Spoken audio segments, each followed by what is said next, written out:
আপনার কলিজার টুকরা সন্তান আল্লাহর কাছে ডেকে ডেকে বলবেন, ও রব মালিক আল্লাহ, একটু আমার বাবার জিজ্ঞাসা, আমার বাবা আমার সঙ্গে কি এমন দুশ্মনী ছিল যেই দুশ্মনী থাকার কারণে আমার বাবা আমাকে কোরআন থেকে বঞ্চিত করেছে, আমার বাবা কেন আমাকে কোরআন থেকে দূরে সরাইয়া দিছে, আমার বাবা আমার জন্য সুন্দর একটা আইফোন কিনে নিয়ে আসতে গিফট করেছে, আমি যখন আমার বাবার কাছে চাইলাম R15 মোটরসাইকেল, সেটাও আমার বাবা আমাকে গিফট করেছে, আমি যখন চাইলাম বাবা আমি একটু লন্ডনে যাব কিংবা জাপান যাব, আমি একটু ইংল্যান্ড যাব, ও আমার বাবা আমাকে এইটুকু সুযোগ আপনি করে দেন, আমার বাবা তাও আমাকে করে দিয়েছিল। আমি বলেছিলাম বাবা আমার আখাউড়াতে সুন্দর একটা বাড়ি লাগবে, আমার বাবা তাও করে দিয়েছিল। আমি আমার বাবাকে বলেছিলাম বাবা আমার 20 টাকা ব্যাংক ব্যালেন্স লাগবে, আমার বাবা আমাকে 20 টাকা ব্যাংক ব্যালেন্সও করে দিয়েছে। আমি যা যা চাইছি বাবা আমার কোনো কিছু থেকে বঞ্চিত করে নাই। আজকের দিনে আমার বাবার জিজ্ঞাসা, আমার বাবা ওই দিন কেন আমাকে কোরআন থেকে বঞ্চিত করেছে, কেন একটা বারের জন্য আমাকে কোরআনটা শিখায় নাই, আমি তার সঙ্গে কি এমন দুশ্মনী করেছিলাম যে দুশ্মনীর কারণে আমাকে কোরআন থেকে বঞ্চিত করেছে। আমার বাবাটাকে আপনি একটু জিজ্ঞাসা করে, ওই সময় আপনি কলিজার টুকরা বাবা, আপনি কলিজার টুকরা মা, আপনাকে ওই দিন আল্লাহ আপনার সন্তানের সামনে জিজ্ঞাসা করবেন কেন আপনি আপনার সন্তানকে কোরআন থেকে দূরে সরাইছিলেন, একটু বলেন। ওই সময় আপনি বাবা হয়ে আপনি মা হয়ে একটা বারের জন্য জবাব দিতে পারবেন না। জবাব যখন দিতে পারবেন না তখন আপনার সন্তানই আল্লাহর কাছে আবার বলবে, ওগো মালিক জাহান্নামে যাব আমার কোনো আফসোস নাই, জাহান্নামে যাব আমার কোনো আফসোস নাই, আমার কলিজার টুকরা বাবা আর মাকে জাহান্নামের গেটে শোয়া দেন যাতে করে তাদের বুকে পা দিয়ে আমি জাহান্নামে যেতে পারি। নাউজুবিল্লাহ। এ আখাউড়ার মুসলমান একটু চিন্তা করে দেখেন বাবা, আপনার কলিজার টুকরা সন্তান আপনার বুকে পা দিয়ে যদি জাহান্নামে যায়, এর চাইতে অপমান, এর চাইতে লজ্জার আর কি হতে পারে রে বাবা। আপনার ছেলে লক্ষ কোটি টাকা ইনকাম করে, আপনার সঙ্গে হঠাৎ করে ছেলের বাকবিতণ্ডা হয়েছে, আপনাকে গালাগালি করে ফেলছে, আপনাকে যখন গালাগালি করছে তাড়াতাড়ি করে আপনি বাজারে যান,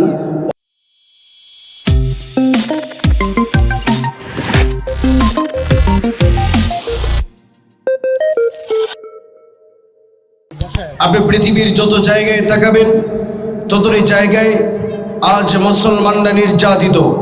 আপনি যদি চীনের উইঘুরের দিকে তাকান তাহলে দেখতে পারবেন চীনের উইঘুরের মুসলমানরা নির্যাতিত। আপনি যদি কাশ্মীরের দিকে তাকান তাহলে দেখতে পারবেন কাশ্মীরের মুসলমানরা নির্যাতিত। আপনি যদি মায়ানমারের দিকে তাকান, মায়ানমারের মুসলমানরা নির্যাতিত, রোহিঙ্গারা তাদের দেশ বাড়ি ছাড়া হয়ে আছে। আপনি যদি ফিলিস্তিনের দিকে তাকান, ফিলিস্তিনের নিরীহ মুসলমানরা আজ নির্যাতিত, এক মুঠো খাবার পাচ্ছে না, ঘুমানোর জায়গা পাচ্ছে না। আজ থেকে 1450 বছর আগে আমার আপনার পেয়ারা নবী মুহাম্মদুর রাসূলুল্লাহ বলেছিলেন, আল কুফরু মিল্লাতু ওয়াহিদা, পৃথিবীতে এমন একটি সময় আসবে যখন গোটা পৃথিবীর কুফফার শক্তিগুলো ঐক্যবদ্ধ হয়ে যাবে, তাদের একটাই টার্গেট হবে, একটাই মিশন হবে, এই পৃথিবী থেকে ইসলাম এবং মুসলমানদেরকে উৎখাত করে দেওয়া। তারই ধারাবাহিকতায় গোটা পৃথিবীতে আজ তারা মুসলমান নিধন করার চেষ্টা করতেছে। বাতিল শক্তিগুলো ঐক্যবদ্ধ হয়ে গেছে মুসলমানদেরকে ইসলাম এবং উম্মতে মুহাম্মদীকে ইসলাম থেকে কিভাবে দূরে সরিয়ে রাখা যায়। বাতিল শক্তিগুলো যখন ঐক্যবদ্ধ হয়ে গেছে, ওই বাতিল শক্তির মোকাবেলায় মনে করতে হবে আজকের এই ছোট্ট মাহফিলটুকুন একটা জিহাদের সমতুল্য। কথা বলেন ঠিক কিনা?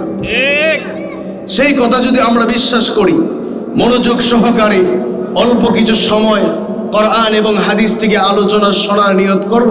প্রিয় ভাই আমার, আমি আপনাদের সামনে কোরআন এবং হাদিস থেকে অল্প কিছু সময় আলোচনা পেশ করব।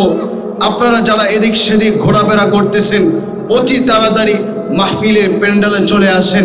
ইনশাআল্লাহ হতে পারে এই কথাগুলো আপনার আমার নাজাতের ওসিলা হয়ে যেতে পারে। প্রিয় ভাই, আমরা যারা এই পৃথিবীতে আছি, আমরা যারা নিজেদেরকে মুমিন মুসলমান দাবি করি, আমরা প্রত্যেকেই আল্লাহর এই কোরআন, এটা রব মালিক আল্লাহ তাআলা তার রাসূলের উপরে প্রেরণ করেছেন। এই কোরআন আমাদের জীবন বিধান। আমরা মুখ দিয়ে বললেও অন্তর দ্বারা সেটা বিশ্বাস করি না। এই জন্যে আমাদের দেশের মানুষগুলো কোরআনে কারীম থেকে দূরে সরে গিয়েছে। আজকে এই কোরআনটাকে আমরা সকলে মিলে এটাকে বানিয়েছি আমার বাবা মারা যাওয়ার পরে, আমার মা মারা যাওয়ার পরে, আমার আত্মীয় স্বজনরা মারা যাওয়ার পরে 3 দিন আর 40 আর খতমের জন্যে আল্লাহর এই কোরআনটাকে বানিয়েছি। অথচ কোরআন দিয়ে যে আমাদের জীবন বিধান পরিচালিত হবে এটা আমরা কেউই মানতে চাই না। মনে করে এই কোরআনটা আমার বাপ দাদা মারা যাওয়ার পরে 5 জন 7 জন 10 জন 15 জন 20 জন হুজুর এনে আমি এটাকে খতম করিয়ে এর একটা সওয়াব রেশারি আমার বাবার কবরে পৌঁছায় দিব, এতটুকুনকে কোরআনটা আমার আপনার জীবনে কার্যকর সেটাই মনে করি। এই কোরআন যে আপনার আমার জীবনের লাইফ বিধান, এই কোরআন যে আপনার আমার সমস্ত কিছুর ভিতরে লাগবে এটা আমরা কেউই বিশ্বাস করি না। এই জন্যে আমরা সবাই কোরআন থেকে দূরে সরে গেছি। এই কোরআনটাকে আমাদের জীবন বিধান হিসাবে আমরা বাস্তবায়ন করতে পারছি না। মনে রাখবেন, আল্লাহর এই কোরআনটাকে যদি আপনার জীবন আদর্শের ভিতরে আপনি লাগাতে পারেন, এই কোরআন আপনাকে টেনে টেনে আল্লাহর তরি জান্নাত পর্যন্ত পৌঁছে দিবে। আর যদি এই কোরআনটাকে আপনি ছেড়ে দেন, আল্লাহর কসম এই কোরআনই আপনাকে জাহান্নামে নিয়ে যাওয়ার কারণ হবে। এই কোরআন আপনাকে জাহান্নামে নিয়ে যাবে। আবার এই কোরআনটাকে আপনি আঁকড়ায় ধরবেন, মজবুত করে ধরবেন, এই কোরআন আপনাকে জান্নাত পর্যন্ত পৌঁছে দিবে। এই জন্য কোরআন বলে, এই পৃথিবীতে আমি আসছি আপনার কাছে, আমি আপনার কাছে কিছু দাবি পেশ করি। এই দাবিগুলো যদি আপনি মানতে পারেন, আশা করি আমি আপনাকে জান্নাত পর্যন্ত পৌঁছায় দিব। কোরআন আমাদের কাছে অধিকাংশ দাবি রাখে, তন্মধ্যে আমাদের কাছে 8টি দাবি রাখে। এই 8টি দাবি যদি কোরআনের কোনো মানুষ মানতে পারে, আল্লাহর কসম এই কোরআন আপনাকে জান্নাত পর্যন্ত পৌঁছাবে। কোরআনের 1 নাম্বার দাবি, দেখেন তো আমরা কি আমাদের নিজেদের সঙ্গে মিলাতে পারি কিনা। কোরআনী কারীমের 1 নাম্বার দাবি হলো কোরআনী কারীমটাকে যেন আমরা সহি শুদ্ধ রূপে সুন্দর করে তেলাওয়াত করতে শিখি। আমাদের দেশের মানুষদেরকে যদি আমরা প্রশ্ন করি, প্রিয় ভাই আপনি কি কোরআনী কারীম তেলাওয়াত করতে পারেন? অধিকাংশ মানুষগুলো বলবে, যা হুজুর আমি তো কোরআনী কারীম তেলাওয়াত করতে পারি না। আবার যদি কিছু মানুষকে বলা হয় একটু পারেন কিনা বলেন, কিছু মানুষ বলে হ্যাঁ আমি পারি। তার পারার ধরনটা হলো এমন যে আলাম থারা কাইফাফা আলা রাব্বুকা, এই যে এভাবে পড়ে, নাউযুবিল্লাহি মিন যালিক। এই জন্যই বলা হয় কোরআনী কারীমের কিছু তেলাওয়াতকারী এমন আছে, যেই তেলাওয়াতকারীরা তেলাওয়াত করলে পরে কোরআন থেকে সওয়াব আসবে দূরের কথা, বরং কোরআন উল্টা তার উপরে লানত করতে থাকে যে আল্লাহ আপনার উপরে গজব বর্ষণ করুক। এভাবে কেন আপনি তেলাওয়াত করতেছেন? এ মুসলমান, আল্লাহর এই কোরআন আপনার আমার কাছে 1 নাম্বার দাবি পেশ করে, আপনি আর আমি যেন আল্লাহর এই কোরআনটাকে সহি শুদ্ধ রূপে সুন্দর করে করে যেন আপনি আর আমি তেলাওয়াত করি।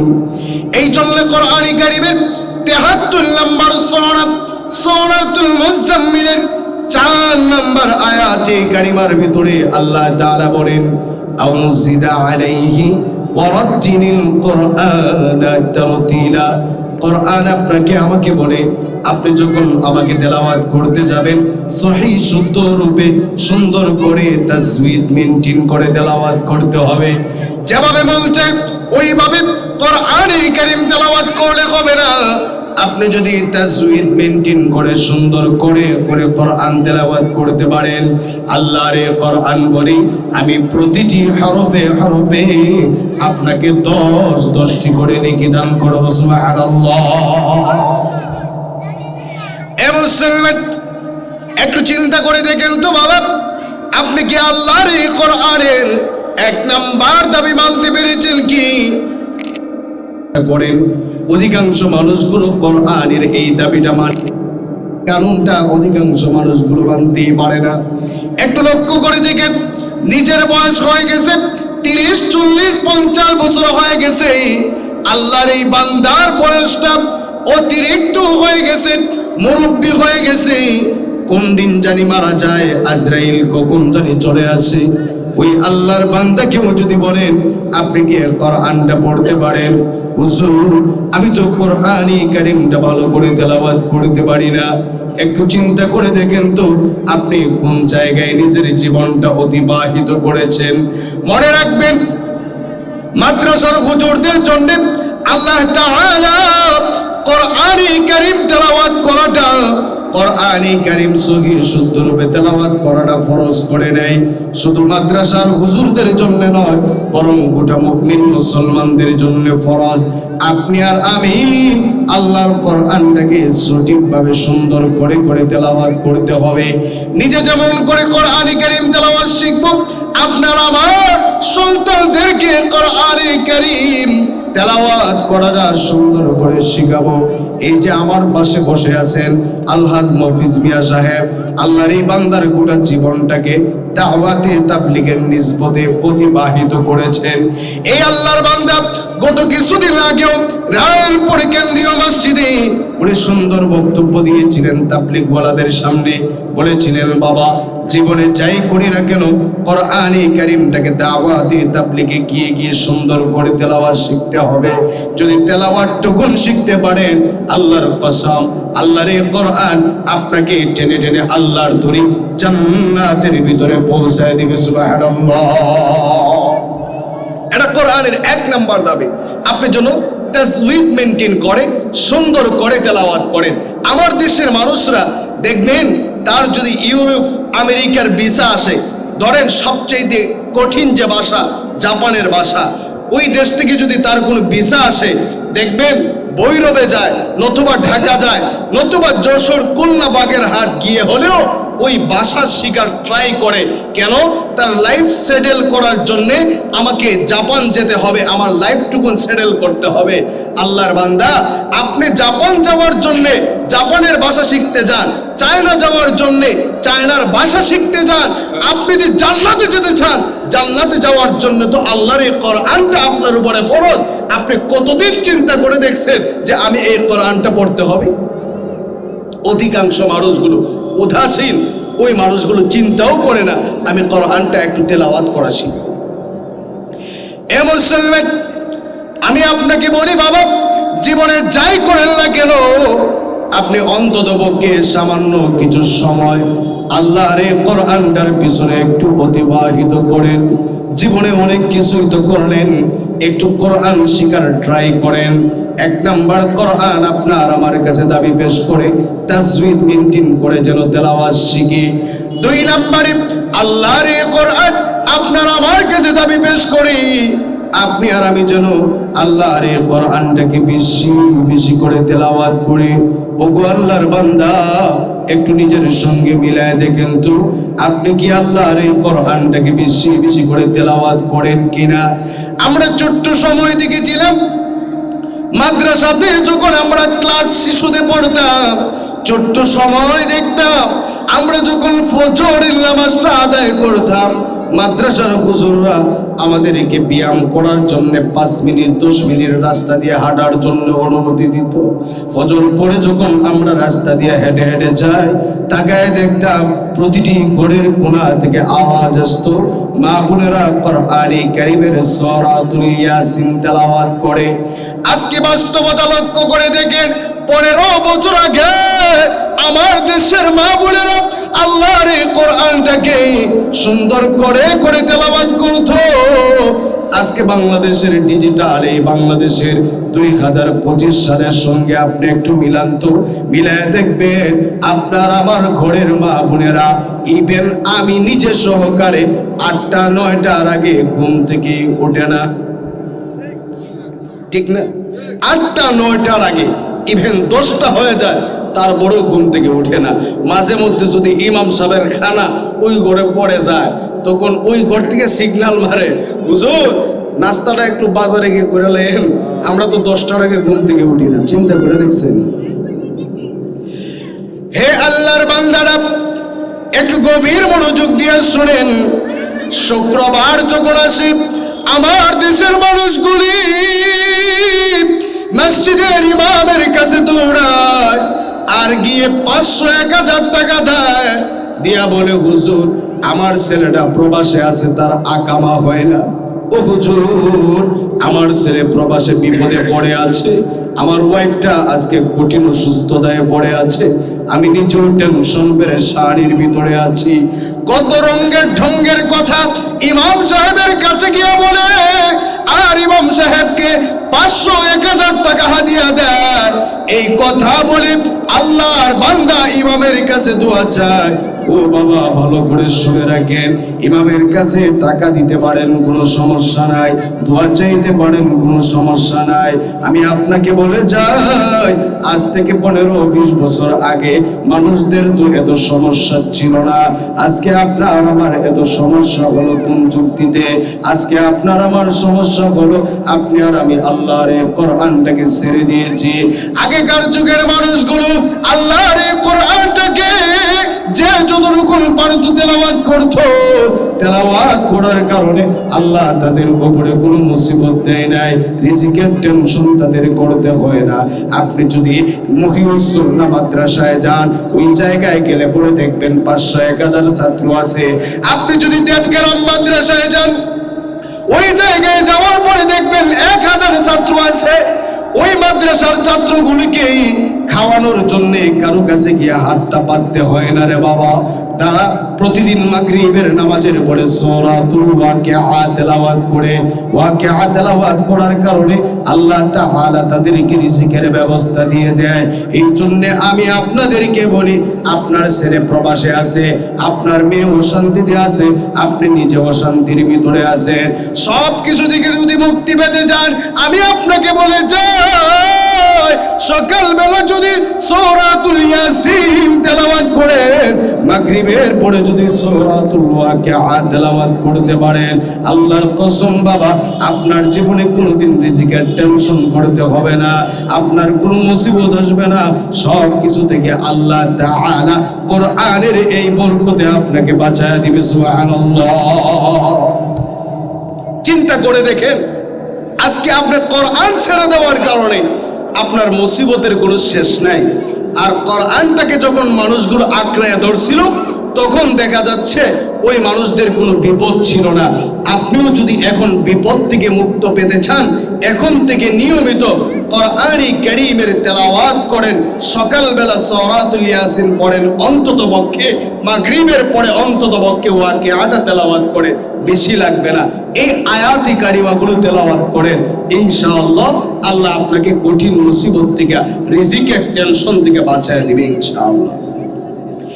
এ মুসলমান, আল্লাহর এই কোরআন আপনার আমার কাছে 3 নাম্বার দাবি পেশ করি, আপনি আর আমি যেন আল্লাহর এই কোরআনটাকে অন্য আরেকজনকে শেখানোর ট্রাই করি, শেখানোর চেষ্টা করি। একটু লক্ষ্য করে দেখেন তো, আমাদের দেশের মানুষগুলো শুধু মাদ্রাসার হুজুর যারা আছে, মাকতবের ইমাম সাহেব যারা আছে, তারাই অন্য আরেকজনকে কোরআন কারীমের তেলাওয়াত শেখায়। আপনি বাবা হয়ে গেছেন, মা হয়ে গেছেন, দাদা দাদি হয়ে গেছেন, আপনি কোরআন শেখানোর কোনো সুযোগ নাই। আমি আপনাকে বলে যাই, আপনি কেমন করে কোরআন কারীমের তেলাওয়াত অন্য আরেকজনকে শেখাবেন? আপনার একটা ঘরে গেলে পরে ছোট্ট একটা বাচ্চা আছে, আপনার ছেলে আছে, কিংবা আপনার মেয়ে আছে, নাতি আছে, নাতনি আছে, তাদেরকে ডেকে একটু কাছে আনবেন, এনে ডেকে ডেকে বলবেন, নাতি আমার, আমি তোমার দাদা চান, আমি তোমার নানা চান, আমি তোমার বাবা, আমি তোমার মা, আমি আজকে থেকে তোমাকে সূরাতুল ফাতিহা তেলাওয়াত করা শেখাবো। আমি আলহামদুলিল্লাহ সূরাটা তেলাওয়াত করতে জানি, আমি তোমাকে আলহামদুলিল্লাহ সূরাটা শেখাবো। আমি কুল হুয়াল্লাহ সূরাটা তেলাওয়াত করতে জানি, আমি তোমাকে কুল হুয়াল্লাহ সূরাটা তেলাওয়াত করা শেখাবো। আমি ইন্না আ'তাইনাকাল কাউসার বাড়ি, আমি এই সূরাটাই তোমাকে শেখাবো। আপনি যদি এই সূরাগুলো শেখাতে পারেন, রাসূলের হাদিস মিথ্যা হতে পারে না। আপনি যদি বুখারী শরীফ তালাশ করেন, তাহলেই দেখতে পারবেন বুখারী শরীফের 5027 নম্বর হাদিস, আল্লাহর রাসূল বলেন, খায়রুকুম মান তাআল্লামাল কুরআনা ওয়া আল্লামা। যে ব্যক্তি নিজের কোরআন শিখে এবং অন্য আরেকজনকে কোরআন শেখায়, গোটা পৃথিবীতে যতগুলো ভালো মানুষ আছে আল্লাহ তাআলা সর্বশ্রেষ্ঠ ভালো মানুষ হিসেবে তাদেরকে নিযুক্ত করে দেবে। সুবহানাল্লাহ। পৃথিবীতে সবচেয়ে ভালো মানুষ তারা যারা কিনা নিজে কোরআন শিখে এবং অন্যকে শেখায়। শুধু মাদ্রাসার হুজুরদেরকে দিলেই হবে না, আপনি নিজেও যদি বাবা হয়ে আপনার সন্তানকে আলহামদুলিল্লাহ শেখাতে পারেন, কুল হুয়াল্লাহ সূরাটা শেখাতে পারেন, ইন্না আ'তাইনাকাল কাউসার সূরাটা শেখাতে পারেন, কিংবা দাওয়াতে তাবলীগে গিয়ে আপনি নিজে শিখলেন, অন্য আরেকজনকে শেখালেন, এই কাজগুলো যদি আপনি করতে পারেন, ইনশাআল্লাহ আল্লাহ রাসূল বলেন পৃথিবীতে সর্বোত্তম ব্যক্তি হিসেবে আপনাকে নিযুক্ত করা হবে। সুবহানাল্লাহ। সবচেয়ে ভালো মানুষ আপনি। এই জন্য আমরা সবাই কোরআনে কারীম নিজে শিখব এবং অন্য আরেকজনকে শেখানোর ট্রাই করব ইনশাআল্লাহ। এ মুসলমান, আল্লাহর এই কোরআন আপনার আমার কাছে 4 নাম্বার দাবি পেশ করি, আপনি আর আমি যেন আল্লাহর এই কোরআনটাকে একটু মুখস্থ করার ট্রাই করি। ওরে বাবা, একটু লক্ষ্য করে দেখেন তো, আপনি কি আল্লাহর এই কোরআনটাকে একটু মুখস্থ করার চেষ্টা করেন কিনা?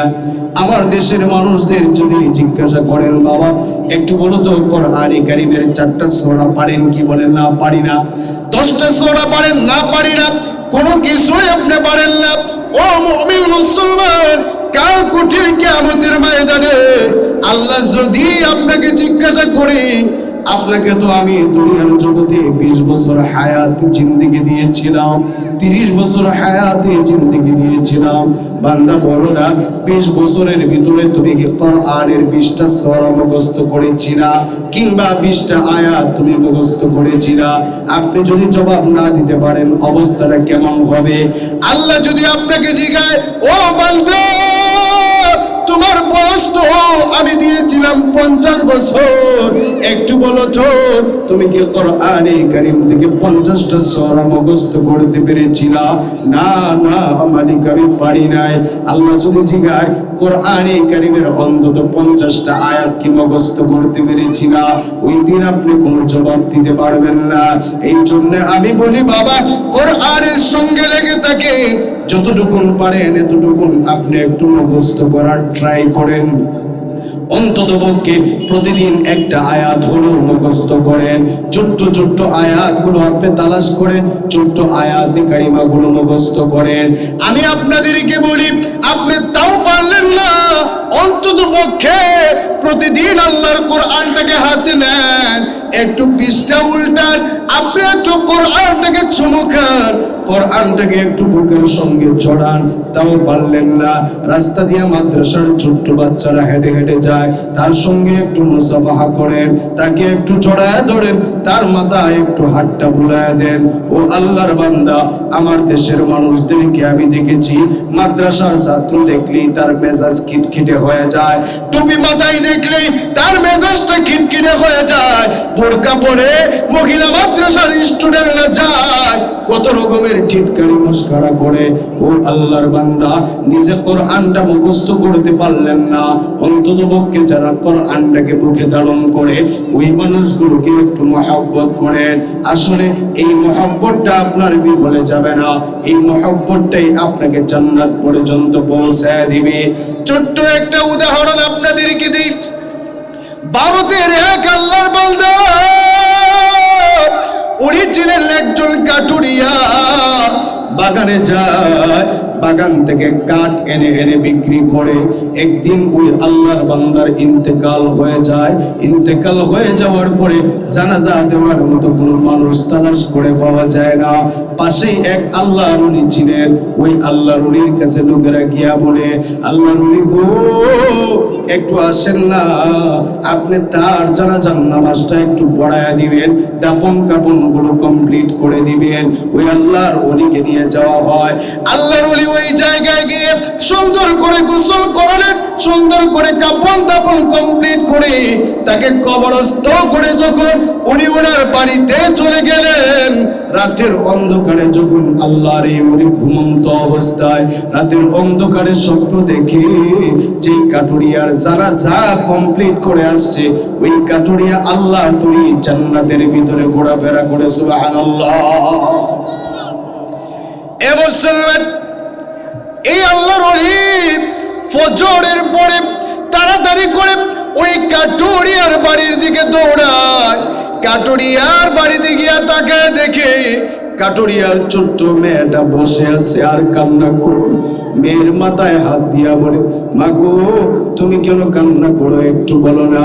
ওই মেয়েটা ডেকে ডেকে বলে, আল্লাহর ওলি গো, আমার কান্না করার কারণ হলো আমার বাবা যে মারা গেল, এখন আমি কার কাছে যাব? আল্লাহর ওলি ওই মেয়েটাকে সান্ত্বনা দিয়ে বলেন, মা আমি যেটা জানার জন্য তোমার কাছে এসেছি, একটু বলো না তোমার বাবার এমন কি আমল যে আমলের কারণে আল্লাহ তোমার বাবাকে জান্নাত উপহার দিয়েছে, একটু তুমি আমাকে খুলে বলো। মেয়ে বলে, আমি জানি না আমার বাবার এমন কি আমল। বারবার পিরাপিরি করার পরে একটা পর্যায়ে মেয়েটা ডেকে ডেকে বলে, ও গো আল্লাহর ওলি,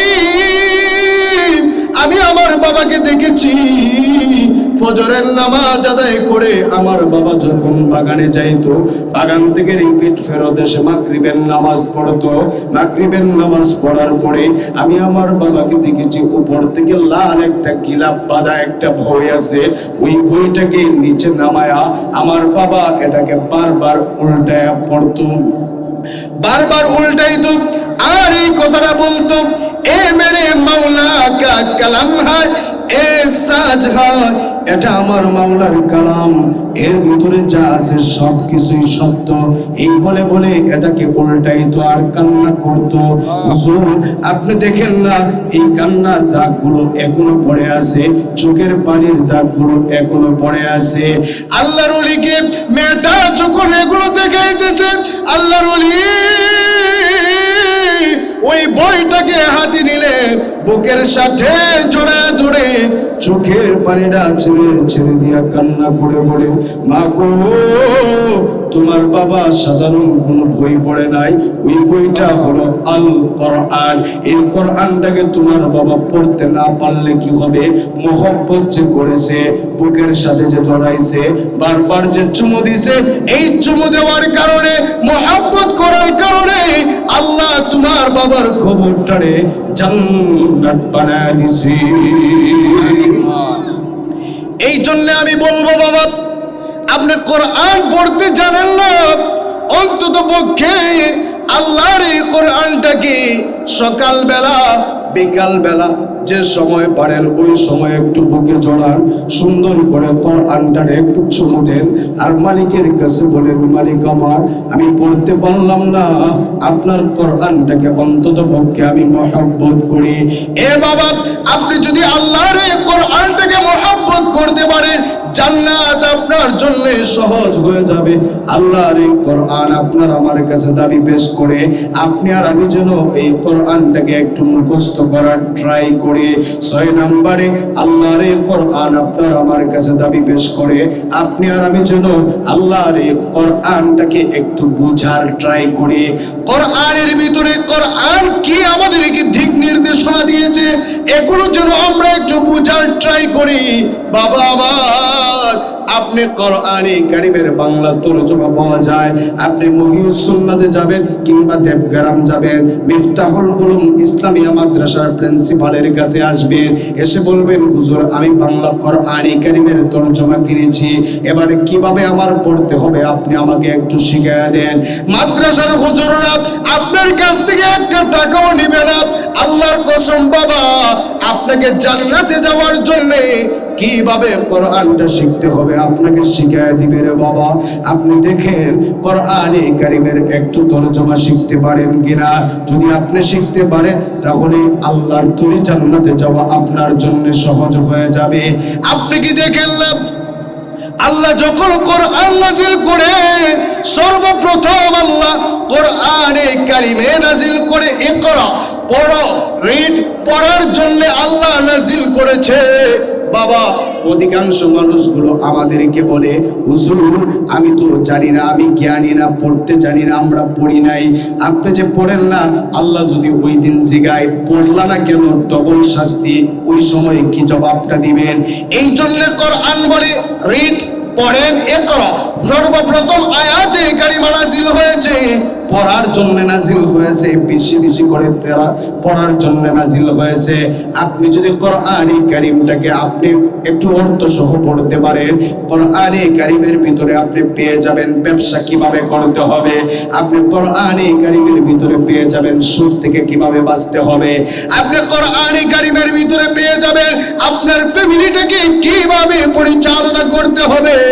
আপনি কোরআন যদি পড়েন, কোরআনে কারিমের ভিতরে পেয়ে যাবেন টোটালি যা কিছু আছে সব কোরআনে পেয়ে যাবেন। সব কিছু যদি আপনি কোরআনে পেয়ে যান, আপনার জন্য কোরআনের 7 নাম্বার দাবি, 6 নাম্বার দাবি, এটা মানা আপনার জন্য সহজ হয়ে যাবে। এই জন্য আপনি আর আমি আল্লাহর এই কোরআনটাকে অর্থ সহ সুন্দর করে একটু বোঝার ট্রাই করব। আপনি যদি বুঝতে পারেন, আপনার এই বোঝাটার কারণে আল্লাহ তাআলার জান্নাত আপনার জন্য সহজ হয়ে যাবে। 7 নম্বরে আল্লাহর এই কোরআন আপনার আমার কাছে দাবি পেশ করে আপনি আর আমি যেন কোরআন এবং হাদিস দিয়ে আমল করি। আজকে দেখা যায় আমাদের দেশের অধিকাংশ মানুষগুলো অমুক বাবা তমুক বাবার কাছে যায়, মাঝে মধ্যে এমন হয় ল্যাংটা বাবার কাছে পর্যন্ত গিয়া দৌড়ায়। ও আল্লাহর বান্দা, অমুক বাবা তমুক বাবা যে আমল দেয়, ওই আমল দিয়া জান্নাতে যাওয়া সহজ না রে বাবা, ওই জান্নাতটা আপনার জন্য কঠিন হয়ে যাবে। আপনি যদি কোরআন দিয়া এবং হাদিস দিয়া আমল করতে পারেন, কোরআন সুন্নাহর আমল দিয়া যদি আপনি নিজের জীবনটা সাজাতে পারেন, আপনার তরি আল্লাহর তরি জান্নাত আপনার জন্য সহজ হয়ে যাবে। এই জন্যে আমরা অমুক আর তমুকের কথা না শুনে আল্লাহর কোরআন এবং রাসূলের হাদিস দিয়া নিজের জীবন পরিচালিত করব। যদি করতে পারি, আল্লাহ আমাদের জন্য জান্নাতটা সহজ করে দিবে, ঠিক কিনা? কত মানুষের কাছে দৌড়ায়, 1 বছরের ভিতরে গোসল করে না, ওই ব্যক্তির কাছেও মানুষকে দৌড়ায়। চিন্তা করে দেখছেন মাতার তার কতটুকু ছিঁড়ে গেলে এই কাজগুলো করতে পারে? এই যে আমাদের দেশের মানুষগুলো মাঝে মধ্যে উল্টা পাল্টা বক্তব্যগুলো দেয়, কোরআন না বুঝার কারণে উল্টা পাল্টা বক্তব্য দিয়ে ফেলে। এই জন্য আপনি কোরআন যদি বুঝেন, কোন নেতা কোন মানুষ কোরআন বিরোধী কোনো কথা বলতে পারে না, ইসলাম বহির্ভূত কোনো কথা বলতে পারে না। এই জন্য কোরআন সুন্নাহ অনুযায়ী যদি নিজের লাইফ নিজের জীবন পরিচালিত করতে পারে, আল্লাহর কসম ওই ব্যক্তি উল্টা পাল্টা কোনো বক্তব্য দিতে পারে না। কথা বলেন ঠিক কিনা? নারে তাকবীর! আল কোরআনের আলো করে করে জালো, আল হাদিসের আলো করে করে জালো, নারে তাকবীর! এই জন্য আমরা সবাই আল্লাহর এই কোরআনটাকে একটু বোঝার ট্রাই করব, চেষ্টা করব, যাতে করে আমরা কোরআন দিয়ে আমল পরিচালনা করতে পারি, নিজের লাইফটা পরিবর্তন করতে পারি। আল্লাহর এই কোরআন 7 নম্বরে আপনার আমার কাছে দাবি পেশ করে ভাবে অন্যের কাছে দাওয়াত পৌঁছে দেয়। আপনিও নিজের খেয়ে অন্যের কাছে দাওয়াতটা পৌঁছে দেওয়া দরকার। আপনি যদি কোরআন পড়েন, তাহলে কোরআনের ভিতরে বলা আছে মিথ্যা কথা বলা যাবে না। আপনি আপনার পরিবারের যতগুলো মানুষ আছে সবাইকে বলেন আজকের পর থেকে মিথ্যা কথা বলা যাবে না, এটা কোরআনের দাওয়াত। আপনি যদি কোরআনটা পড়েন, তাহলে কোরআনের ভিতরে বলা আছে সুদের টাকা লাগানো যাবে না। আপনি মানুষদেরকে বলেন খবরদার আজকের পর থেকে সুদে টাকা লাগানো যাবে না, যারা সুদে টাকা লাগায় তাদের সাথে আত্মীয়তা ছিন্ন করে ফেলবো, আত্মীয়তা আমরা রাখতে পারি না, এটা কোরআনের দাওয়াত। আপনি যদি কোরআনটা পড়েন তাহলে দেখতে পারবেন আল্লাহর এই কোরআন বলেছে অন্যের জমি আত্মসাৎ করা যাবে না। আপনি মানুষদেরকে বলেন যারা জমি আত্মসাৎ করে, ওই মানুষদেরকে বলেন খবরদার আজকের পর থেকে অন্যের জমি আত্মসাৎ করা যাবে না, এটা কোরআনের দাওয়াত। আপনি যদি কোরআন পড়েন তাহলে কোরআনে দেখতে পারবেন এতিমের সম্পদ আত্মসাৎ করা যাবে না, এতিমের সম্পদ মেরে খাওয়া যাবে না। আপনি মানুষদেরকে এতটুকু বুঝান। আজকের পর থেকে আল্লাহর এই কোরআন আমাদেরকে বলেছে আজকের পর থেকে আপনারা কেউ এতিমের সম্পদ মেরে খেতে পারেন না, এটা কোরআনের দাওয়াত। আপনি যদি কোরআনে কারীম তেলাওয়াত করেন, কোরআনে কারীমের অর্থ বুঝেন তাহলে দেখতে পারবেন রাষ্ট্রীয় 1 টাকা এই দেশ থেকে বিদেশের মাটিতে পাচার করা যাবে না। আপনি যদি কোরআন পড়েন তাহলে মানুষদের কাছে এতটুকু বলেন, নেতা খেতাদের কাছে বলেন, আজকের পর থেকে বাংলাদেশে 1 টাকা বিদেশের মাটিতে পাচার করা যাবে না। কথা বলেন ঠিক না? এটা কোরআনের দাবি। এটা কোরআন যদি আপনি মানেন, কোরআনের দাবি আপনি মানুষের কাছে পৌঁছায় দিতে হবে। এই জন্য আমাদের দেশের মানুষগুলো উদাসীন, যার যেটা মন চায় ওইটাই করে। একজন মানুষ আর একজন মানুষকে বাধা দিবে, কোরআনের দাওয়াত দিবে, এতটুকুন মানুষ চিন্তা করে না। প্রতিটি মানুষ মনে করে মসজিদের ইমাম সাহেব আছে, উনি শুক্রবার আসলে পরে মেম্বারে বসে যা মন চায় কোরআনের কথাগুলো বলবে, ওনার উপরে হকের দায়িত্ব, উনাকে আমরা ডিলারশিপ দিয়ে দিছি। আর আপনি যে মুসলমান, আপনার বাপ মুসলমান, দাদা মুসলমান, 14 গোষ্ঠী মুসলমান, আপনার উপরে কি কোরআনের দাবি নাই? কোরআনটাকে আপনি মানতে পারেন না? কোরআনের দাওয়াতটাকে আপনার উপরে দেওয়ার অধিকার নাই? হ্যাঁ, অবশ্যই আছে। আপনি যতটুকু জানবেন ততটুকু মানুষের কাছে আপনাকে পৌঁছায় দিতে হবে। এই জন্য আমরা এখানে যারা আছি, আমরা সবাই আজকে থেকে কোরআনের যে যতটুকু পারি পড়ব, পরে মানুষের কাছে কোরআনের দাওয়াত দিব। রাজি আছি ইনশাআল্লাহ? এ মুসলমান, আল্লাহর এই কোরআন আপনার আমার কাছে 8 নম্বর দাবি পেশ করি, আপনি আর আমি যেন আল্লাহর এই কোরআন দিয়া নিজের জীবনটা পরিচালনা করি। আপনি আর আমি যেন আল্লাহর এই কোরআন দিয়া ফ্যামিলিটাকে পরিচালনা করি। আপনি আর আমি যেন আল্লাহর এই কোরআন দিয়া ইউনিয়নটা পরিচালনা করি। আপনি আর আমি যেন আল্লাহর এই কোরআন দিয়া উপজেলাকে পরিচালিত করি। আপনি আর আমি যেন আল্লাহর এই কোরআন দিয়া জেলা পরিচালিত করি। বিভাগটা যেন আল্লাহর এই কোরআন দিয়া পরিচালিত করি। আল্লাহর এই কোরআন দাবি পেশ করে গোটা রাষ্ট্রটাকে আল্লাহর এই কোরআন দিয়া পরিচালিত করতে হবে। আল্লাহর এই কোরআন দাবি পেশ করে আল্লাহর এই কোরআনের দাবি যদি আপনি মানতে পারেন, আপনি দেখতে পারবেন আপনার দেশের ভিতরে কোনো চুরি হবে না। আপনি যদি কোরআন দিয়া রাষ্ট্র পরিচালনা করতে পারেন, আপনার দেশের ভিতরে কোনো বাটপাড়ি হবে না, চিটারি হবে না, আপনার সম্পদ অন্য আরেকজন মেরে খাবে না। আপনি কি দেখেন নাই আল্লাহর এই কোরআন দিয়া আফগানিস্তানের হুজুরেরা রাষ্ট্র পরিচালনা করে? আফগানিস্তানের হুজুররা যখন আল্লাহর এই কোরআন দিয়া রাষ্ট্র পরিচালনা করে, $1 বিলিয়ন যখন রাস্তা দিয়া সাদা পলিথিনে করে নিয়ে যায়, মানুষগুলো থেকে এটার ভিতরে ঢলার আছে, তারপরেও কোনো মায়ের শক্তি নাই, কোনো বাবার শক্তি নাই, ওই লোকের টাকার ভিতরে একটু হাত দিবে। একজন মহিলা রাতের বেলা 3টা-4টার সময় রাস্তা দিয়ে হেঁটে হেঁটে যায়।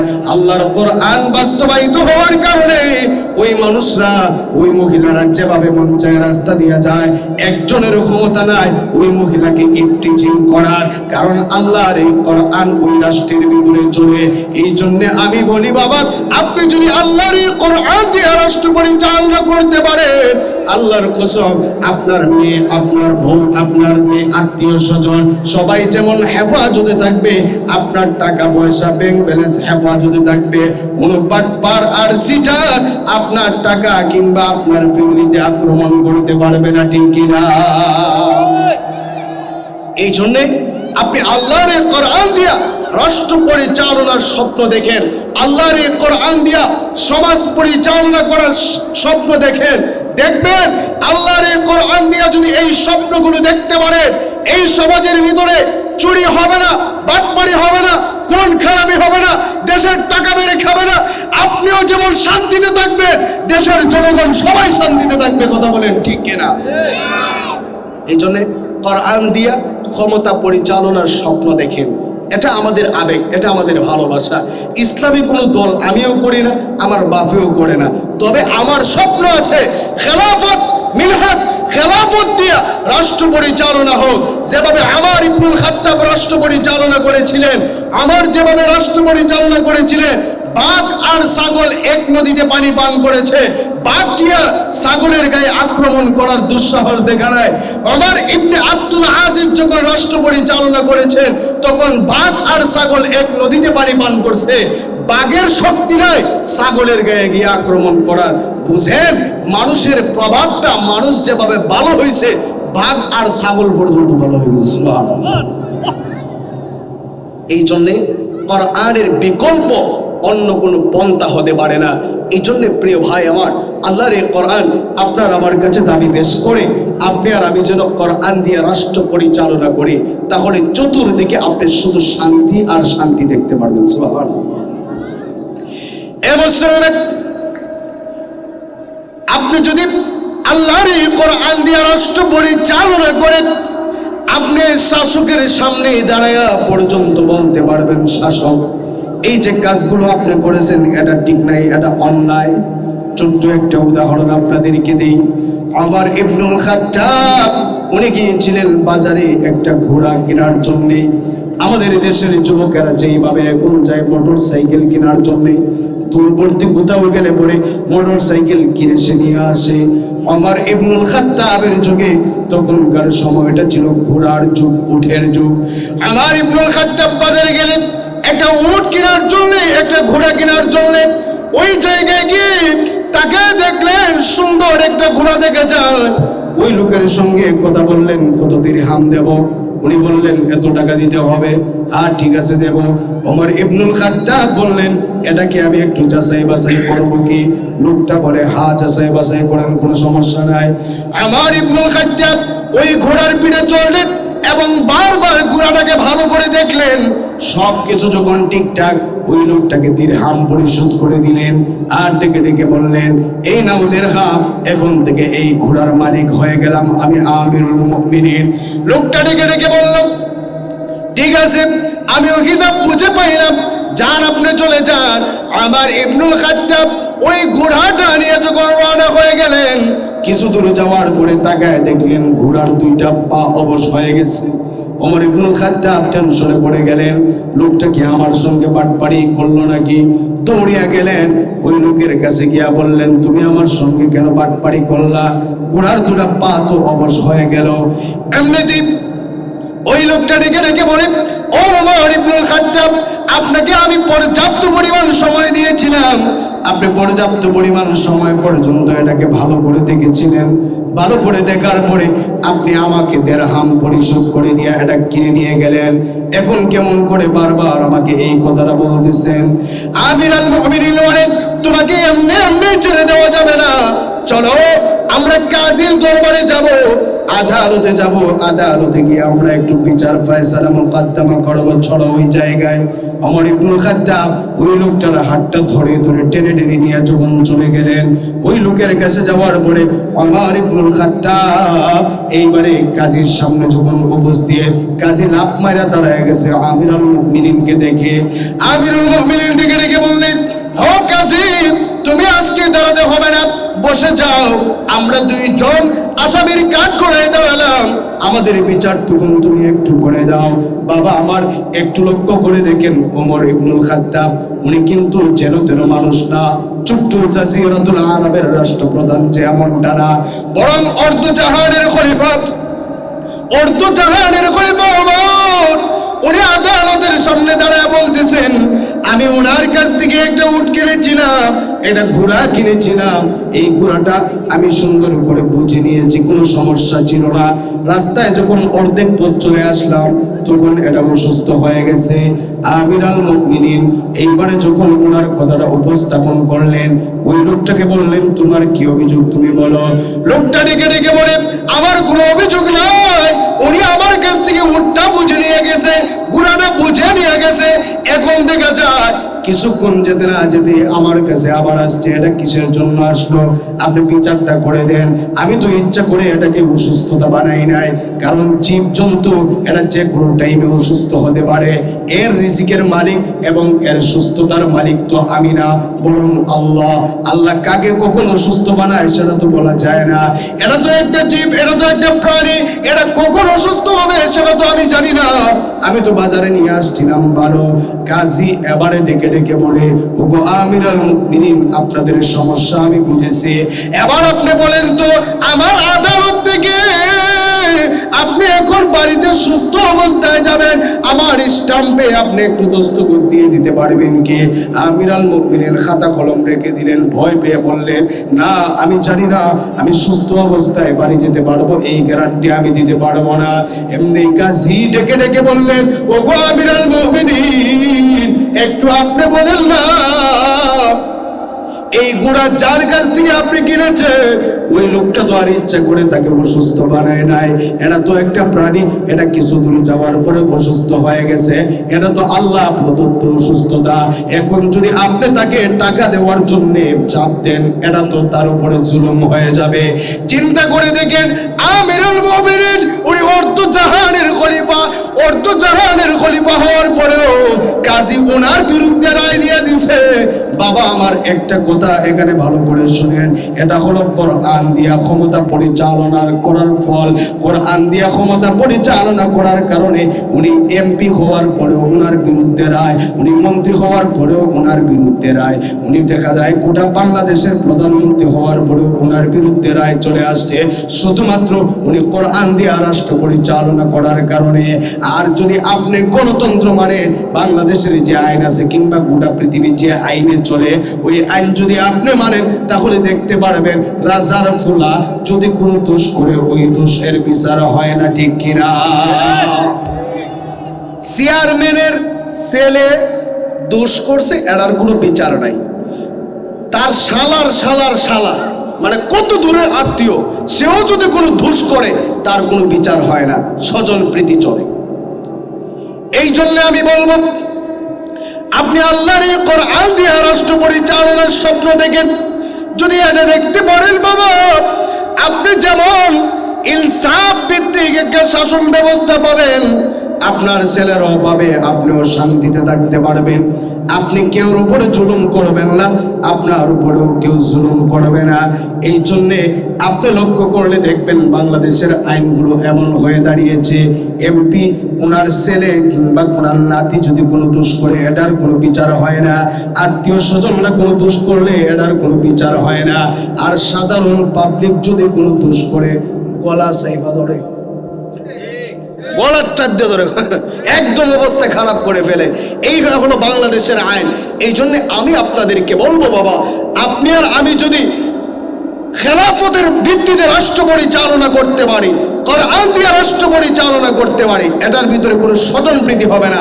প্রেসিডেন্টের মেয়েও যদি কোনো দোষ করে, ছেলেও যদি কোনো দোষ করে, এর বিচার সবার আগে ইসলামী আদালতের ভিতরে ঢুকবে, এর বিচারটা সাথে সাথে হবে। আমাদের দেশের বিচার ব্যবস্থা, লুৎফুজ্জামান বাবর 16-17 বছর পরে জেলখানা থেকে বাহির হওয়ার পরে লুৎফুজ্জামান বাবর বলে যে আমার কোনো দোষ নাই, নির্দোষ খালাস হয়ে আমি বাহির হলাম। এখন একটু চিন্তা করে দেখেন, 17 বছর আপনি তাকে আবদ্ধ করে রাখলেন, এত বড় একজন নেতাকে, উনি বলতেছে যে ওনার কোনো দোষ নাই, আদালত প্রমাণ করছে। এখন আপনার বাপ দাদা 14 গোষ্ঠী মিলে আপনি তার 17 বছর ফিরিয়ে দেন, পারবেন? এ মুসলমান, ইসলামী আদালতে যদি বিচার যায়, এই বিচারটা সাথে সাথে হয়ে যায়। চোর এবং চুন্নি যখন প্রমাণ হয়, বাটপাড়ি সিটারি করছেন, জায়গা মেরে গাইছেন, এটা যদি প্রমাণ হয়, প্রমাণ হওয়ার সাথে সাথে বিচারটা শুরু হয়ে যায়। একটু লক্ষ্য করে দেখবেন, আল্লাহর নবীজির পরিবারের একজন মহিলা, ওনার বংশের একজন মহিলা চুরির ভিতরে ধরা পড়ে যখন গেছে, রাসূলের কাছে বিচার চলে গেছে।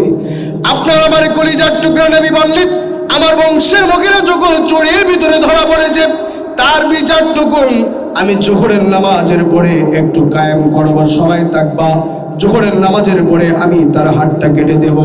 নবী আমার যখন এই কথা বললেন, সাহাবীদের ভিতরে গুঞ্জন শুরু হয়ে গেল। রাসূল আরবী পরিবারের একজন মহিলা, ওনার বংশের একজন মহিলা, উনি চুরির ভিতরে ধরা পড়েছে, ওনার হাতটা যদি কেটে দেওয়া হয়, মুনাফিকেরা কাফেররা সবাই মিলে হাসি ঠাট্টা করবে, বিদ্রুপ করবে। এই চিন্তা ফিকির করে নবীজির একজন ছোট্ট নাতি ছিল, যার নাম ছিল হুসামা। হুসামা ইবনে যায়েদকে তারা সুন্দর করে বুঝায় দিয়া বলল, যাও না, তোমার নানাজির কাছে গিয়া বলো, দাদাজির কাছে গিয়া বলো, যাতে করে তোমার দাদাজি এই বিচারটা একটু নরমাল করে দেয়, শিথিল করে দেয়। যাও, তোমার দাদাজির কাছে গিয়া এই প্রস্তাবনা উপস্থাপন করো। উসামা ইবনে যায়েদ রাসূলের কাছে গিয়া যখন আস্তে আস্তে করে বলে, নবী গো, আপনি যার বিচারটা করবেন উনি তো হলেন আপনার বংশের একজন মহিলা, তার বিচারটা যদি আপনি করেন কাফেররা তো আপনাকে নিয়ে হাসি ঠাট্টা করবে, মস্কারা করবে, মুসলমানদেরকে নিয়ে মস্কারা করবে। দেখবেন মুসলমানদেরকে নিয়ে কত রঙের ঢঙ্গের কথা বলবে। আপনি তার বিচারটা একটু শিথিল করে দেওয়ার চিন্তা করেন। রাসূল আমার এই প্রস্তাব হলো শুনে রক্তে লাল হয়ে গেলেন, ওনার চেহারা মোবারক লাল হয়ে গেল। উনি যখন তাড়াতাড়ি করে লাফ মেরে দাঁড়ায় সাহাবায়ে কেরামদের কাছে এলান করলেন, কে কোথায় আসো, তাড়াতাড়ি করে মসজিদে নববীতে আসো। সবাই যখন মসজিদে নববীতে আসলো, আসার পরে আমার আপনার কলিজার টুকরা নবী ডেকে ডেকে বললেন, হে আমার সাহাবীরা, আগেকার যুগের মানুষগুলো তাদের রাষ্ট্রীয় কাঠামোগুলো কিছুদিন যেতে না যেতেই নষ্ট হয়ে যাওয়ার মূল কারণ কি? তারা স্বজন প্রীতি করত, নিজেরা কোনো দোষ করলে পরে এটার কোনো বিচার করত না। স্বজন প্রীতি করার কারণে তাদের রাষ্ট্র কাঠামোগুলো ধ্বংস হয়ে যেত অল্প দিনে। তোমরা কি চাও আল্লাহর এই কোরআন দিয়ে যে রাষ্ট্র পরিচালনা করতেছে এই রাষ্ট্রটাও কি ধ্বংস হয়ে যাক? এটা কি কেউ চাও? কেউ আর কোনো জবাব দেয় না। আল্লাহর নবীজি সাহাবীদেরকে ডেকে বললেন, সাহাবীরা ভালো করে শোনো, আজকে আমার বংশের একজন মহিলা চুরির ভিতরে ধরা পড়েছে। এই চুরির ধরার কারণে তোমরা আমার কাছে প্রস্তাবনা দিয়েছো যাতে করে তারা আইনটা একটু শিথিল করে দেয়। মনে রাখবা, আজকে যে মহিলা আমার বংশের ফাতেমা, ওই মহিলার নামটাও ছিল ফাতেমা। যে মহিলা আজকে চুরির ভিতরে ধরা পড়েছে, ওই মহিলার হাতটা আমি এখন কেটে দিব। ওই মহিলার জায়গায় যদি আমার কলিজার টুকরা মেয়ে ফাতেমাও যদি আজকে চুরিতে ধরা পড়তো, আমি রাসূল ওই মহিলার হাতটা কেটে দিতে একটা সেকেন্ড দেরি করতাম না। সুবহানাল্লাহ। মূল কথা হলো এটাই, কোরআন যেই জায়গায় ক্ষমতায় ওই জায়গায় কোনো স্বজন প্রীতি চলে না। কোরআন যেই জায়গায় ক্ষমতায় ওই জায়গায় সিটারি বাটপারি চলে না। কোরআন যেই জায়গায় ক্ষমতায় ওই জায়গায় নেতারা অন্যায়ভাবে জনগণের উপরে জুলুম করতে পারে না। কথা বলেন ঠিক কিনা? জুলুম থেকে যদি বাঁচতে চান, অন্যায় থেকে যদি আপনি বাঁচতে চান, আপনি যদি নিজে শান্তিতে থাকতে চান, মানুষদেরকেও শান্তিতে রাখতে চান, তাহলে আল্লাহর এই কোরআন এর বিকল্প অন্য কোনো পথ হতে পারে না। এই জন্য আমরা সবাই কোরআনের সুশীতল ছায়ার নিচে আসতে হবে। আল্লাহর এই কোরআন বলে, আপনি যদি কোরআনের এই 8টি দাবি মানতে পারেন, কোরআন আপনাকে টেনে টেনে আল্লাহর তরি জান্নাত পর্যন্ত পৌঁছায় দিবে। আর যদি কোরআনের এই দাবিগুলো আপনি মানতে না পারেন, কোরআন আপনাকে আল্লাহর তরি জাহান্নামে নিয়ে নিক্ষেপ করবে। কোরআন ছেড়ে দিয়েছেন তো জাহান্নাম আপনার জন্য অবধারিত, কোরআন আঁকড়ায় ধরছেন তো জান্নাত আপনার জন্য অবধারিত। কোরআন যদি আপনি ছেড়ে দেন তাহলে আল্লাহ আপনাকে কয়েকটি শাস্তি দেবে। এর ভিতরে 1 নাম্বার শাস্তি হলো, কাল কঠিন কিয়ামতের ময়দানে রাসূলের শাফাআত আপনি পাবেন না, হাউজে কাউসারের পানি আপনি পাবেন না। এ মুসলমান, আমার দেশের মানুষগুলো কত রকমের কত সিস্টেমে একজন আরেকজনকে বলে, তুমি সুন্নি, তুমি ওয়াহাবি, তুমি নবীকে বসে সালাম দাও না, তুমি নবীকে খাড়াইয়া সালাম দাও, ঘুমায়া সালাম দাও। কত রকমের কত ধরনের কথাগুলো মানুষ বলে। ও আল্লাহর বান্দা, রাসূলের শাফাআত পাওয়ার জন্য খাড়ায়া ঘুমায়া সালাম দেওয়া এটা ওইটা করে আপনি শাফাআত পেতে পারেন না রে বাবা। শাফাআত যদি পেতে চান রাসূলের দুরূদ শরীফ বেশি করে পাঠ করেন। আর যদি রাসূলের শাফাআত পেতে চান, আল্লাহর এই কোরআনের বিকল্প হতে পারে না।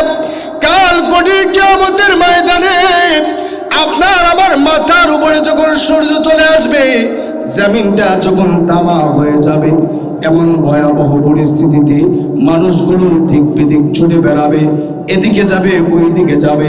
একটা পর্যায়ে যখন নিউজ পাবে আপনার আমার কলিজার টুকরা নবী হাউজে কাউসারের পানি বিলাইতেছে, সবাই দৌড়ে যাবে রাসূল আকরাম সাল্লাল্লাহু আলাইহি ওয়াসাল্লামের কাছে গিয়া আরজি জানাবে, ওগো নবীজি, আমি আপনার দুনিয়ার পাগল উম্মত, আমি আপনার কাছে আসছি, আপনি আমাকে একটু হাউজে কাউসারের পানি দেন। আপনি আর আমি বড় আশা নিয়া দৌড়ায় যাব রাসূলের কাছে হাউজে কাউসারের পানি পান করার জন্যে। এমনি আপনার আমার মধ্যখানে, আপনার আর রাসূলের মধ্যখানে একটা পর্দা পড়ে যাবে।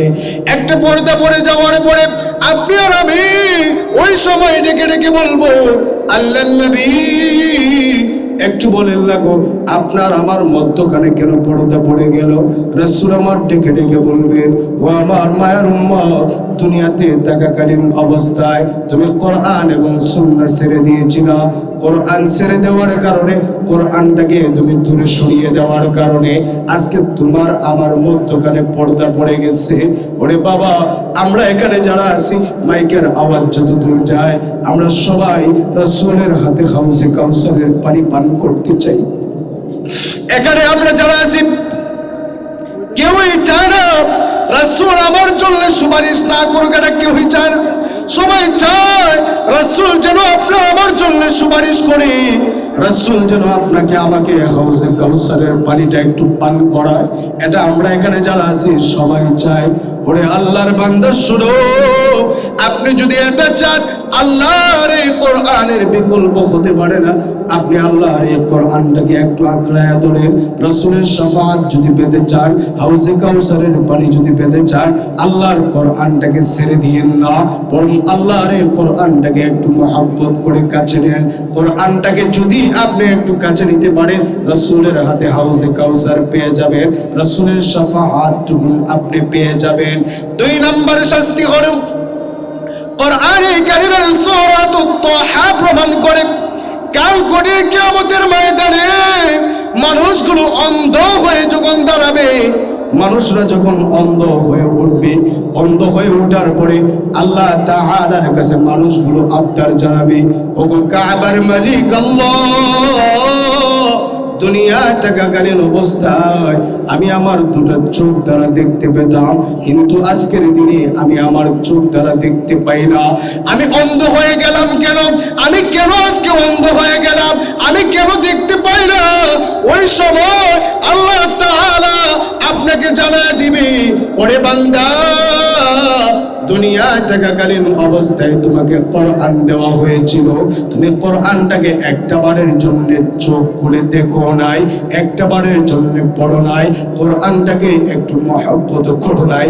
কোরআনে কারীমের সূরাতুত তাহা প্রমাণ করে আল্লাহ তাআলা ওই দিন আপনাকে আমাকে ডেকে বলবে, তুমি কোরআনে কারীম ছেড়ে দেওয়ার কারণে আমি আল্লাহ তাআলা আজকে তোমাকে অন্ধ বানায় উঠাইলাম। নাউযুবিল্লাহ। একটু চিন্তা করেন বাবা, আপনি আপনার বাবা মা আত্মীয় স্বজন সবার সামনে অন্ধ হয়ে উঠলেন, এর চাইতে লজ্জার আর কি হতে পারে? সবাই দেখতেছে কিন্তু আপনি দেখেন না। আপনার একটাই অপরাধ, আপনি কোরআন ছেড়ে দিয়েছেন, কোরআনকে আপনি ধারণ করেন নাই, কোরআনটাকে একটা বারের জন্য পড়েন নাই, এই জন্যে আল্লাহ আপনারে অন্ধ বানায়া দিচ্ছে। শুধু কি তাই, আপনি যে আপনার কলিজার টুকরা ছেলেকে, আপনি যে আপনার কলিজার টুকরা মেয়েকে কোরআন শিখাচ্ছেন না, আপনার ছেলেকে, আপনার কলিজার টুকরা মেয়েটাকে কোরআন না শেখানোর কারণে কি হবে একটু চিন্তা করে দেখেন। কাল করে কিয়ামতের ময়দানে আল্লাহ আপনার ছেলেকে ডেকে কাছে আনবেন, এনে বলবেন, দুনিয়ায় থাকাকালীন অবস্থায় তুমি একটা বারের জন্য কোরআনটা পড়ো নাই, কোরআনের ধারে কাছেও যাও নাই, ওরে না ফরমান, যা আজকে জাহান্নামের ভিতরে চলে যা। আল্লাহ আপনার কলিজার টুকরা ছেলে আর মেয়েকে আল্লাহ জাহান্নামে যাওয়ার নির্দেশ দিবে।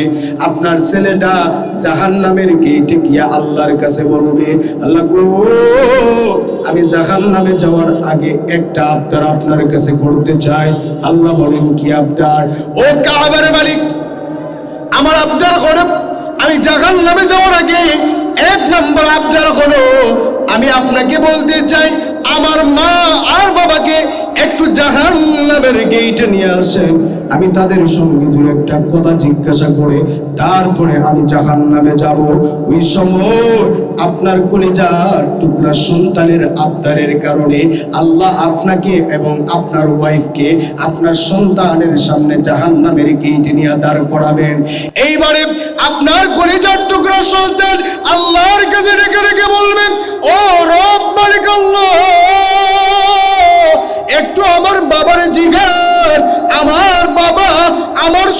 কি এমন দুশ্মনী ছিল যেই দুশ্মনী থাকার কারণে আমার বাবা আমাকে কোরআন থেকে বঞ্চিত করেছে।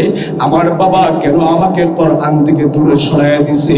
আমার বাবা আমার জন্য সুন্দর একটা আইফোন কিনে নিয়ে আসছে, গিফট করেছে। আমি যখন আমার বাবার কাছে চাইলাম R15 মোটরসাইকেল, সেটাও আমার বাবা আমাকে গিফট করেছে। আমি যখন চাইলাম বাবা আমি একটু লন্ডনে যাব কিংবা জাপান যাব, আমি একটু ইংল্যান্ড যাব, ও আমার বাবা আমাকে একটু গুণ সুযোগ আপনি করে দেন, আমার বাবা তাও আমাকে করে দিয়েছিল। আমি বলেছিলাম বাবা আমার আখাউড়াতে সুন্দর একটা বাড়ি লাগবে, আমার বাবা তাও করে দিয়েছিল। আমি আমার বাবাকে বলেছিলাম বাবা আমার 20 টাকা ব্যাংক ব্যালেন্স লাগবে, আমার বাবা আমাকে 20 টাকা ব্যাংক ব্যালেন্সও করে দিয়েছে। আমি যা যা চাইছি বাবা আমার কোনো কিছু থেকে বঞ্চিত করে নাই। আজকের দিনে আমার বাবার জিজ্ঞাসা, আমার বাবা ওই দিন কেন আমাকে কোরআন থেকে বঞ্চিত করেছে? কেন একটা বারের জন্য আমাকে কোরআনটা শিখায় নাই? আমি তার সঙ্গে কি এমন দুশ্মনী করেছিলাম যে দুশ্মনীর কারণে আমাকে কোরআন থেকে বঞ্চিত করেছে? আমার বাবাটাকে আপনি একটু জিজ্ঞাসা করে, ওই সময় আপনি কলিজার টুকরা বাবা, আপনি কলিজার টুকরা মা, আপনাকে ওই দিন আল্লাহ আপনার সন্তানের সামনে জিজ্ঞাসা করবেন কেন আপনি আপনার সন্তানকে কোরআন থেকে দূরে সরাইছিলেন? একটু বলেন। ওই সময় আপনি বাবা হয়ে, আপনি মা হয়ে একটা বারের জন্য জবাব দিতে পারবেন না। জবাব যখন দিতে পারবেন না, তখন আপনার সন্তানই আল্লাহর কাছে আবার বলবে, ওগো মালিক জাহান্নামে যাব আমার কোনো আফসোস নাই, জাহান্নামে যাব আমার কোনো আফসোস নাই। আমার কলিজার টুকরা বাবা আর মাকে জাহান্নামের গেটে শোয়া দেন, যাতে করে তাদের বুকে পা দিয়ে আমি জাহান্নামে যেতে পারি। নাউজুবিল্লাহ। এ আখাউড়ার মুসলমান, একটু চিন্তা করে দেখেন বাবা, আপনার কলিজার টুকরা সন্তান আপনার বুকে পা দিয়ে যদি জাহান্নামে যায়, এর চাইতে অপমান, এর চাইতে লজ্জার আর কি হতে পারে রে বাবা?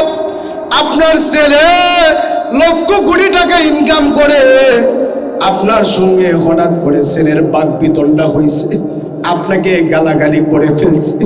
আপনাকে যখন গালাগালি করছে, তাড়াতাড়ি করে আপনি বাজারে যান, অমুক সর্দার তমুক সর্দারের কাছে গিয়া হাজির, গিয়া বলেন আমি আমার ছেলেটারে এত কষ্ট করে মানুষ বানাইলাম, আজকে আমার ছেলেটা আমারে গালি দিয়া দিল, আমার ছেলেটা আমাকে কত রঙের ঢঙ্গের কথা বলল। এই কথাগুলো আপনি মানুষের ধারে ধারে গিয়া শেয়ার করেন আর দুঃখ প্রকাশ করেন। ও বাবা, দুনিয়াতে তো দুঃখ প্রকাশ করার জায়গা আপনি পাইলেন, অপমান হওয়ার পরে মানুষের কাছে দুঃখ প্রকাশ করার জায়গা পাইলেন, কিন্তু কিয়ামতের মাঠে যখন আপনার ছেলেটা আপনার বুকে পা দিয়া জাহান্নামে যাবে, ওই দিন আপনার কষ্টের কথা কোনো মানুষের কাছে শেয়ার করার জায়গা আপনি পাবেন না রে বাবা। এই জন্য আমি বলবো, আপনার ছোট্ট ছেলে ছোট্ট মেয়েটাকে একটু কোরআন কারীমের তেলাওয়াত শিখান, কোরআনটারে একটু ভালো করে শিখান। আপনি আপনার ছেলেকে, আপনার মেয়েকে ডাক্তার বানান, ইঞ্জিনিয়ার বানান, আমি হুজুরের কোনো আপত্তি নাই। তবে আমি আপনাকে বলে যাই, আল্লাহর এই কোরআন আপনার কাছে দাবি রাখে, আপনি যেন আল্লাহর এই কোরআনটাকে একটু তেলাওয়াত করতে শিখেন। আপনার ছেলেকে একটু তেলাওয়াত করতে জান্নাতে পৌঁছে যাবে। সুবহানাল্লাহ। এই জন্য আমি বলি, আপনি কন্টিনিউ এতটুকুন তদারকি করেন যে আপনার ছেলেটাকে কোরআন কারীমের একটা সূরা মুখস্থ করতে পেরেছে কিনা, কোরআনটা পড়তে জানে কিনা। অন্তত পক্ষে নুরানি মাদ্রাসায় দেন, নুরানি মাদ্রাসাতে দিয়ে আপনি আপনার ছেলেকে কোরআন কারীমটা অন্তত শিখান। আপনি ডাক্তার বানান, ইঞ্জিনিয়ার বানান, আমাদের তো কোনো আপত্তি নাই। আমরা তো বলি না আমাদের মতো হুজুর হয়ে যাক, আরে হুজুর যথেষ্ট আছে, যেদিকে তাকাইবেন ওদিকে হুজুর। এখন অন্তত পক্ষে আপনি আপনার ছেলেটাকে কোরআন কারীমের নলেজটুকুন দেন, কোরআনটা যাতে শিখতে পারে এইটুকুন আপনি একটু করে যান। যদি করতে পারেন, আপনার ছেলে যদি কোরআন পড়ে, কাল কঠিন কিয়ামতের ময়দানে আপনার ছেলেটা আপনার হাত ধরে আল্লাহর কাছে বলবে, মালিক আমার বাবাকে আপনি জাহান্নামে কেমন করে দেন, আমি তো কোরআন জানি, আমি যেহেতু জান্নাতে যাব, আমি আমার বাবাকে জান্নাতে নিয়ে যেতে চাই। সুবহানাল্লাহ। এ মুসলমান, আমি আমার আলোচনা শেষ করে দিচ্ছি বাবা। ছোট্ট একটা কথা আপনাদের কাছে আমি শেয়ার করি। আপনি আর আমি যুগের এক শ্রেষ্ঠ আল্লাহর ওলি, যার নাম ছিল আব্দুল কাদের জিলানী রাহিমাহুল্লাহ। ওই আব্দুল কাদের জিলানী রাহিমাহুল্লাহর কথা আমরা সবাই জানি। উনি যুগ শ্রেষ্ঠ একজন আল্লাহর ওলি ছিলেন। উনি যখন ওনার খানকাতে বসা, এমন সময় গ্রাম্য একজন মহিলা ওনার খানকাতে এসে চিৎকার করে কান্না করে করে বলে, আল্লাহর ওলি গো, আমি আপনার কাছে আসছি একটা আবদার নিয়া।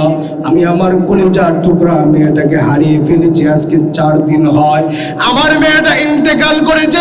আজকে 4 দিন হয়। এই 4 দিনের ভিতরে আমি এক লোকমা ভাত খেতে পারি না। ওগো আল্লাহর ওলি, আমি আমার মেয়েটাকে বড় ভালোবাসি।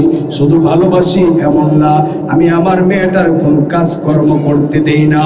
আমি আমার মেয়েটাকে কোনোদিন নিজের হাত দিয়া দুলুকমা ভাতও খেতে দেই না। সব কিছু আমি আমার নিজের হাত দ্বারা করেছি। ওগো আল্লাহর ওলি, আজকে আমার মেয়েটা ইন্তেকাল করেছে। ইন্তেকাল করার কারণে আমি আমার দুঃখে, আমি আমার কষ্টে, আমি খাবার পর্যন্ত খেতে পারি না। আমি বড় কষ্টে আছি গো আল্লাহ বলি, আপনি একটু দোয়া করেন যাতে করে আমি আমার মেয়েটাকে স্বপ্ন যুগে হলেও একটা নজর দেখতে পারি। আল্লাহর ওলি বলেন, ওগো মা,